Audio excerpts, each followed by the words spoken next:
పహల్గామ్ ఉగ్రవాద దాడి తర్వాత పాకిస్తాన్కు మద్దతిచ్చే దేశాలపై భారత ప్రభుత్వం చర్యలు చేపట్టింది.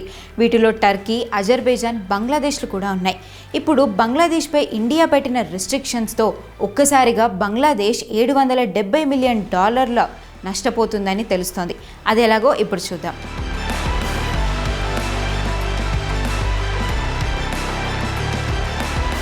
ఇండియా పెట్టిన రెస్ట్రిక్షన్స్లో మొట్టమొదటిది బంగ్లాదేశ్కు ల్యాండ్ పోర్ట్స్ను నిషేధించడం.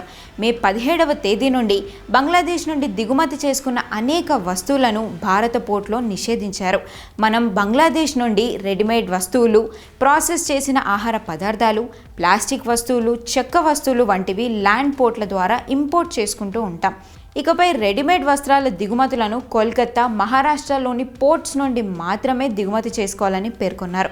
ఇంతకు ముందు వరకు బంగ్లాదేశ్కు కల్పించిన ట్రాన్స్షిప్మెంట్ ఫెసిలిటీని కూడా భారత్ ఉపసంహరించుకుంది.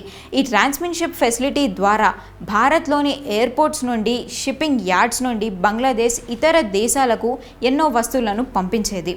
ఇప్పుడు కొత్తగా పెట్టిన రూల్స్ ఏంటో చూద్దాం. అస్సాం, మేఘాలయ, త్రిపుర, మిజోరాం, వెస్ట్ బెంగాల్లోని సరిహద్దుల పోర్ట్స్ల నుండి భారత్లోకి వచ్చే పండ్లు, పండ్ల రసాలు, కార్బొనేటెడ్ డ్రింక్స్ వంటి ఉత్పత్తులపై దిగుమతులను కూడా ఆంక్షలు విధించారు. బేకరీ ఉత్పత్తులు, స్నాక్స్, స్వీట్స్ వంటి ఆహార పదార్థాలు, పత్తి నూనె వ్యర్థాలు, ప్లాస్టిక్ వస్తువులు, చెక్క సామాన్లు ఇక నుండి ల్యాండ్ పోర్ట్ల ద్వారా భారత్కి తెచ్చేందుకు అనుమతి ఉండదు. అయితే చేపలు, ఎల్పీజీ, వంట నూనెలు, కంకర్రాళ్ళు వంటిని మాత్రం ఈ నిషేధం వర్తించదు. భారత్ తీసుకున్న ఈ చర్యల వల్ల బంగ్లాదేశ్ ఎంత నష్టపోతుందో అని అంచనా వేసి ఒక నివేదికను విడుదల చేశారు global trade research institute team. $770 million అంటే మన కరెన్సీలో 6,000 కోట్లకు పైనే. బంగ్లాదేశ్, భారత్ మధ్య దాదాపు 93% వాణిజ్యం ల్యాండ్ పోర్ట్ల ద్వారానే జరిగేది.